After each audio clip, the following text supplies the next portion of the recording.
탐정의 눈으로 사건을 들여다봅니다. 탐정 손수호.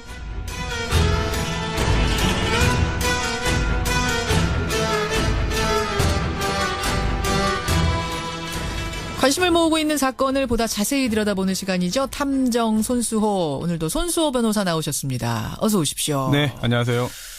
4522님, 정현 선수 형님 목소리도 정현 선수랑 똑같네요. 진짜 그렇죠. 네. 정광주님, 테니스가 재밌는 스포츠라고 생각하지 않았었는데 이번에 보면서 배우고 싶어졌다. 이런 문자 지금 굉장히 많이 들어오는데 저는 못 칩니다. 한 번도 쳐본 적 없거든요. 좀 치세요, 손 변호사님? 저는 예전에 좀 배웠습니다. 다들 네. 치시는구나. 남산에 있는 코트에서. 남산까지 가서?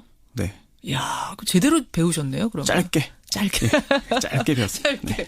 테니스, 그 정연 퀴즈가 생겨날 것 같아요, 이제. 아, 그렇네요. 김연아 퀴즈처럼, 박세리 퀴즈처럼. 아니, 저는 테니스를 굉장히 좋아하는데, 많은 분들이 또 테니스 이야기 즐겁게 하시는 거 보니까 기분이 아주 좋습니다. 맞아요. 자, 이 기분 몰아서 탐정을 가면 좋겠는데, 오늘 탐정에서 다룰 뉴스는 좀 우울한 뉴스입니다. 그렇습니다. 우울하고 또 화도 많이 나죠. 크게 화제가 됐던 사건입니다, 며칠 전에. 네. 보험금을 타내기 위해서 무려 10년 동안이나 사지가 마비됐다고 연기를 했던, 결국 들통이 났죠. 진짜 전 동영상 보고 너무 화들짝 놀랐어요. 네. 어처구니 없는 사건. 주인공은 30대 여성이었습니다. 그렇습니다. 2007년에 가벼운 교통사고를 당해서 입원을 했습니다. 예. 그런데 그때부터 지금까지 팔다리가 마비된 것처럼 연기를 한 거죠. 보험금을 3억 원을 받았고요. 또 21억 원을 더 받기 위해서 소송을 벌이는 중이었습니다. 그러니까 교통사고가 난 건 사실이에요. 네. 경미하게 다친 것도 사실이에요. 그렇죠. 근데 그 조그만한 부상을 사지마비 1급 장애로 둔갑시킨 겁니까? 대단한데요. 이 여성의 어머니가 보험 설계사였습니다. 사망의 경우 다음으로 보험금을 많이 받을 수 있는 게 바로 사지마비로 인한 1급 후유장애 진단이다. 사망 바로 다음이 이거예요? 네. 그래서 딸에게 이렇게 연기를 하라고 권유한 거고요. 가족들이 다 공범인 거죠. 그러네요. 1심에서는 승소를 했어요. 그래서 보험금을 타내는 1심에서는. 네. 그러면 의사나 판사는 대충 본 겁니까? 이거 어떻게 속을 수가 있어요? 경미한 부상이 어떻게 사지마비가 될 수 있어요? 다 속았어요. 이게 대충 한 건 아니었고요. 예. 심지어 판사가 직접 그 환자의 증상을 보기 위해서, 상태를 보기 위해서 직접 현장에 나오기까지 했습니다. 출장까지 나오고. 네. 그리고 또 병원도 이제 10년 동안 14곳이나 옮겨 다녔는데 그 모든 곳의 의사, 간호사, 또 심지어 같은 병실에 있던 환자, 또 그 가족까지 전부 다 속았는데요. 어떻게 그럴 수가 있어요? 당연히도 언제나 이제 보호자가 휠체어에 휠체어에 태워서 밀면서 다녔고요. 항상 휠체어 타고. 식사할 때도 입으로 떠서 먹여주고. 또 심지어 화장실도 못 가니까 사지마비면 몸에 소변줄까지 삽입한 상태였다고 합니다. 그러니까 소변관을 삽입하고 다니는데 그게 설마 쇼일 거라고는 상상도 못한 거죠. 그렇습니다. 근데 의사는 육안으로만 보는 거 아니잖아요. 엑스레이도 찍고 CT도 찍고 이렇게 해서 확인할 텐데 기계에도 안 잡힌 거예요? 이게 그 교통사고가 경미했지만 나긴 했잖아요. 났죠. 또 척추에도 상처가 일부 있었습니다. 그래서 촬영을 했을 때 나오긴 한 거죠. 뭔가 나오고 근데 본인이 아프다고 하는데 정말 아무것도 안 움직이겠다고 하니까. 물론 엄밀히 볼 때 사지마비와는 거리가 먼 상처였기 때문에 의혹은 있었지만 그걸 잘 부풀려가지고 연기를 한 거죠. 그렇군요. 그렇게 여러분 10년을 속였습니다. 어쩌다가 들통이 났습니까? 네. 10년 동안이나 오래 갔는데 다른 환자가 밤중에 화장실에서 멀쩡히 걸어 나오는 이 정실을 발견한 겁니다. 귀신을 본 것처럼 깜짝 놀랐다라는 말도 했는데요. 그래서 경찰에 제보를 했고요. 경찰이 체포했는데 체포한 후에요. 이제 그 CCTV를 다 확인해 봤어요. 그동안의 그러니까 이 사람이 계속 병원에 10년 동안 있었던 건 아니에요. 그렇습니다. 병원에 검사 받으러 갈 때만 있고 나머지는 또 집에 있고 이랬던 거잖아요. 그랬더니 마치 자기가 연기하고 있는 거에 대한 보상을 받기라도 하는 듯 일부러 다리를 들어올려서 신발끈을 고쳐매기도 하고 또 문 열 때 버튼 누르잖아요. 손으로 누르게 돼 있는데 발을 쫙 올려가지고 발로 누르고. 저는 이게 너무 기가 막히더라고요. 발이 너무 유연해요, 다리가. 그러니까요. 쭉 찢어져요, 그냥. 또 그네도 아주 힘차게 세게 차는 것도 촬영을 하고. 그런 사람이 10년 동안 연기를 했습니다. 그래서 10년 만에 들통이 난 겁니다. 이 사지마비 환자. 오늘 역에 관련된 얘기를 하는 겁니까? 그렇진 않고요. 이 사건 못지않은 아주 참 충격적이고 참 놀랍고 참 헛웃음 나는 그런 보험 사기 사건들이 많이 있습니다. 제가 그러고 보니까 그 보험 사기로 새 나가는 돈이 매년 수조 원이다. 이런 뉴스를 본 적이 있는데 그 정도로 넘치는 보험 사기 사건 중에 손탐정이 특별히 골라온 사건들 보겠습니다. 네, 첫 번째 유형 사망보험금을 노린 살인사건. 그러니까 보험을 들어놓고 뭐 그 대상을 살해하는 거예요? 어떤 거예요? 네, 그렇습니다. 이게 이런 사건들이 굉장히 많이 등장하는데요. 끔찍한 사건인데도 꽤 많습니까? 그렇습니다. 많이 있고요. 우리나라 언론에서 최초로 대서특필한 살인 사건 몇 년도인지 아시나요? 글쎄 저는 잘 모르겠네요. 1974년에 예. 부산에서 이런 사건이 발생했는데요. 어떤 건가요? 43살의 주부 박모 씨였습니다. 이제 친언니를 피보험자로 해가지고 몰래 1,000만 원짜리 생명보험을 가입하고요. 그 당시 74년도에 1,000만 원이면 고액이죠. 굉장히 큰 거네요. 네, 그렇죠. 그 다음에 언니 집에 불을 지릅니다. 그래서 언니와 둘째 조카를 살해하고 보험금을 탔어요. 안 들키고? 안 들켰어요. 그래서 이렇게 하면 되는구나라고 또 생각을 해서 후속 범행을 저지르는데요. 8개월이 지나서 이번엔 시동생입니다. 시동생 앞으로 보험을 가입하고요. 시동생을 독살해버립니다. 독살? 그렇습니다. 그런데 이제 언니 아들이 군복무를 마치고 돌아왔는데 이게 좀 이상하잖아요. 그래서 자신의 집 앞으로 고액의 보험이 가입돼 있다. 이게 좀 이상하다라고 발견을 하고 이제 수사를 일회하면서 결국은 덜미가 잡혔죠. 이게 최초의 보험 연쇄 살인 사건입니까? 일단 언론에 보도된 걸로 치면은 그렇습니다. 그래요. 네. 근데 또 그뿐만이 아니에요. 또 최근이죠. 2013년에도 비슷한 게 있었습니다. 어떤 거예요? 이건 무려 3명이 죽었고요. 또 2명을 더 죽이려고 했던 겁니다. 역시 40대의 그 노 모 씨인데요. 제 남편과 위장 이혼.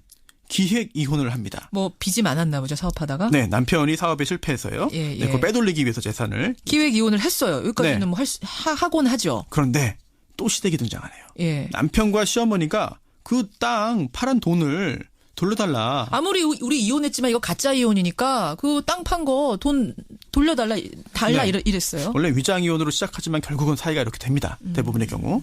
살해하기로 그래서 돈 달라고 하는 남편과 시어머니를 살해하기로 결심을 하죠. 그런데 그냥 살해한 것이 아니고요.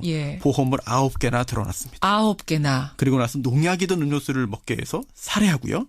보험금 4억 5천만 원을 받습니다. 그런데 안 들켰어요? 안 들켰어요. 처음에? 일단 돈 다 받아갔습니다. 그런데 이게 또 끝이 아닙니다.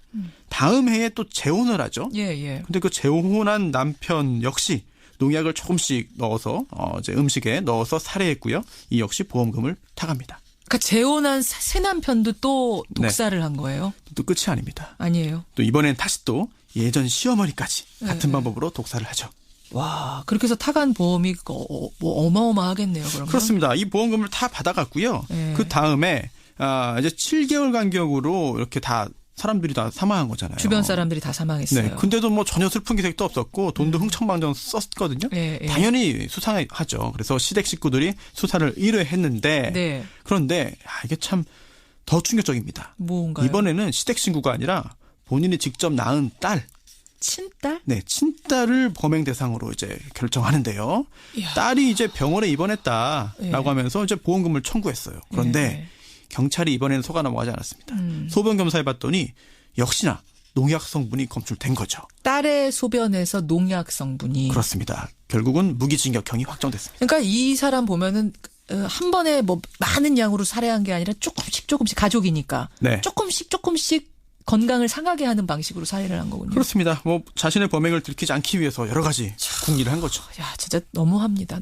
희대의 살인마라고 할 수 있는데 이런 보험 사기 첫 번째 유형이었습니다. 두 번째는 뭔가요? 죽었지만 죽은 게 아닌 유형이 있습니다. 사망 보험금 받기 위한 건 똑같은데 그러면은 죽은 게 아니라면은 죽지 않고 죽은 척했다 뭐 이런 거예요? 그렇습니다. 좀 반대의 경우인데요. 이런 사례도 쉽게 찾아볼 수 있습니다. 그래요? 제일 유명한 사건이 바로 부산의 시신 없는 살인 사건이죠. 뭐예요? 저희가 예전에 그 직접 증거, 간접 증거 관련해서 말씀드릴 때도 인용했던 적이 있는데요. 40대의 손모 씨가 24억 원 상당의 그런 생명보험에 가입을 합니다. 24억 원? 네. 사망하면 24억 원 받는 거죠. 그리고 그 다음 달에 어떤 여성 노숙자를 찾아갑니다. 그러면서 내가 어린이집 교사 운영하는데 교사로 채용하겠다라고 하면서 집에 데리고 가요. 그래서 독극물을 이용해서 살해합니다. 노숙자를 꿰어서 데리고 간 다음에 살해를 하고 그리고는 마치 자신이 죽은 것처럼 서류를 처리하고 사체를 화장해버립니다. 그러니까 노숙자를 이용한 건 노숙자는 사라져도 찾을 가족이 아무도 없으니까 그렇죠. 그 사람을 죽여놓고 내가 죽은 것처럼 서류를 꾸며요. 그렇습니다. 그런데 결국은 다른 사람이 사망했는데 내가 죽은 것처럼 꾸며서 보험금을 받은 거잖아요. 받기 위해서 노력을 한 건데 사망 신고까지는 성공했어요. 동사무소에서. 그렇습니다. 그 다음에 이제 보험금을 찾기 위해서는요. 예. 보험사에다가 청구를 해야 되잖아요. 그렇죠. 근데 청구할 때 들통이 났습니다. 어떻게요? 왜냐면요. 보험에 가입한 거는 이제 그 노숙자 명의잖아요. 자신 명의잖아요. 자기 그렇죠? 명의죠. 예, 그런데 예. 이 죽은 사람이 신청서에 생전에 했던 것과 했던 사인과 가입할 때 예. 그리고 또 이번에 청구할 때 했던 사인이랑 똑같은 거죠. 그러니까 잠깐만요. 이게 지금 노숙자가 아니라 이 사람이 청구할 때 A 씨라고 하면 A 씨가 한 사인이 있었겠죠. 네. 그랬는데 죽었어. 지금 죽어가지고 A 씨는 죽은 거잖아요. 서류상으로. 그렇죠. 그러니까 지금 다른 사람이 대리인이라고 하면서 와서 돈을 네. 받아가는 건데 사인하는데 A 씨랑 똑같은 사인을 또 한 거 그 얘기하시는 거죠? 네. 그러니까 당연히 그러면서 들통이 났죠. 네. 야, 참. 결국은 무기징역형이 확정됐습니다. 이 경우에도. 이거 참 머리를 이런 데 쓰면 안 되죠. 예. 네. 이거 참 유명한 사건이었습니다, 여러분. 유명한 보험 사기 사건. 또 있습니까? 네, 2007년에 또 유사한 사건이 있었는데요. 예. 나이트클럽 운영하던 40대 방모 씨가 있었습니다. 예, 예. 이제 빚이 많았어요. 20억 원이었어요. 그래서 21억 원을 받을 수 있는 보험에 가입했는데 예. 이제 여러 개, 10개 상품에 분리해서 가입을 합니다. 한 번에 21억 하면 이상하니까 의심받을까 봐 그렇습니다. 나누어서. 그리고 2007년에 태풍 매기가 전국을 강타한다는 예보가 있었는데 그런데도 불구하고 지리산 계곡에 놀러 갑니다. 일부러 간 거죠. 태풍 소식이 있는데 놀러 갔어요? 네. 그리고 함께 범행에 가담한 그런 부인과 여동생이 이 박 씨가 계곡물에 휩쓸려서 실종됐다고 경찰에 신고를 하고요. 또 여동생은 특전사 출신 남편의 동료들을 불러서 수색 작업까지 벌이는 그런 연출을 합니다. 그러니까 다 같이 쇼를 한 거군요. 언론에도 보도가 실종됐다. 됐어요. 네. 보도도 됐어요. 실종이. 그렇습니다. 또 그래서 실종 신고를 근거로 해가지고 결국 보험금 7억 2천만 원을 탔는데 예. 그 후에 다 이제 유흥이나 사치품 구입으로 탕진을 했고요. 더 타내려고 보험사 상대로 소송을 하는 과정에서 예. 결국 범행이 들통났습니다. 징역 7년, 징역 1년형이 각 선고됐죠. 이렇게 해서라도 타내고 싶었을까요? 아까 그 소변줄 꼽은 뭐 그 사람도 그렇지만 심지어 이거는 내가 죽었다라고 하면서 보험금을 타내는 어이없는 사람 참 많습니다. 세 번째 유형 가죠. 네, 아프지만 아프지 않은 유형도 있습니다. 아프지만 아프지 않는다? 이거는 네. 뭐 아까 첫 사건 같은 그런 사진마비 사건 같은 그런 거예요? 그렇긴 한데요. 가담한 사람들이 굉장히 많습니다. 2011년 태백시 사건이 대표적인데요. 무려 140억 원을 타갔습니다. 연루된 사람들의 보험금 총액이 140억 원? 네, 무려 403명이 가담을 했고요. 이게 사건이에요? 마을 전체가 사기 마을이 된 건데요. 예. 이게 보험 설계사가요. 사기에 가담할 사람을 다 모읍니다. 그러고선 병원과 짜고요. 예. 보험료를 대납해주면서 다 보험에 가입을 시킨 다음에 예. 병원에 아프지도 않은데 입원을 시킨 거죠. 그 다음에 보험금을 다 타냈는데 합해보니까 이게 무려 140억 원이었습니다. 403명이 연루되고 네. 금액만 140억 원. 그럼 마을 자체가 그냥 전체가 사기 마을이 됐네요. 그렇죠. 그야말로 동네 망신. 그렇습니다. 야, 이런 뭐 어마어마한 규모의 사기 사건 또 있습니까? 그렇습니다. 특수부대를 전역한 어떤 사람이 있었는데요. 예. 80명의 선배 후배 특수부대원을 보험에 가입시키게 하고 그다음에 이번에도 역시 180억 원을 챙긴 사건이죠. 그러니까 이건 이 사건 알거든요. 제가 비교적 네. 최근이라서 기억을 하는데 특수부대원이니까 어떤 사고가 날 확률이 크잖아요. 다칠 확률이 크잖아요. 그렇죠. 그러니까 의심 안 할 거다라는 걸 이용한 겁니다. 네. 그리고 뭐 시계 그 동료들한테 선후배한테 고가의 시계, 뭐 차량 이런 걸 보여주면서 이렇게 할 수 있어. 이런 말을 해요. 아픈 행세만 잘하면 나처럼 잘할 수 있다. 그렇게 했다는 겁니다. 막 통장 보여주면서 그렇게 대원들을 현혹해서 무려 몇 명이 연루됐다고요? 이게 80여 명. 80여 명. 네. 참 이러면 안 되는데 이런 행각들, 이런 사기 너무 많습니다. 손수호 탐정의 한마디. 보험 사기는 전 국민을 대상으로 한 범죄다. 이제 보험이라는 게 이제 보험 단체라고 하죠. 그래서 여러 사람이 위험을 나누어서 지는 겁니다. 그렇죠. 그런데 그 중에 한 명이 이렇게 거짓말을 해서 예. 이렇게 범죄를 저질러 가지고 보험금을 타간다면 다른 사람들의 선량한 그 보험 가입자들의 부담이 커지는 거거든요. 우리가 낸 보험비로 되는 거잖아요. 그다음 건강보험도 있고요. 그럼요. 여러 사람 피해자가 굉장히 많은 범죄이기 때문에 이렇게 예. 선의의 피해자가 생기는 행위는 절대 해서는 안 되겠죠. 특히나 2016년에요. 예. 이 보험 사기가 너무 심각해지니까 보험 사기 방지 특별법이 시행됐습니다. 특별법이. 네. 현재 적발도 굉장히 늘고 있고요. 처벌도 강화되어 있는데 뭐 그런 거를 떠나서라도 당연히 이런 범죄를 저지르면 안 되겠죠. 이렇게 적발되면 보험금은 당연히 다 토해내는 거죠? 당연합니다. 당연하죠. 받아서 가지고 있는 돈을 돌려주는 것은 당연한 거고요. 그리고 자신이 써버렸다 하더라도 영원히 그 돈은 갚아야 되는 거죠. 자, 여러분 어떻게 생각하십니까? 이 기막힌 보험 사기 행각들 오늘 탐정 손수호에서 짚어봤습니다. 선 변호사님 고생하셨습니다. 네, 감사합니다.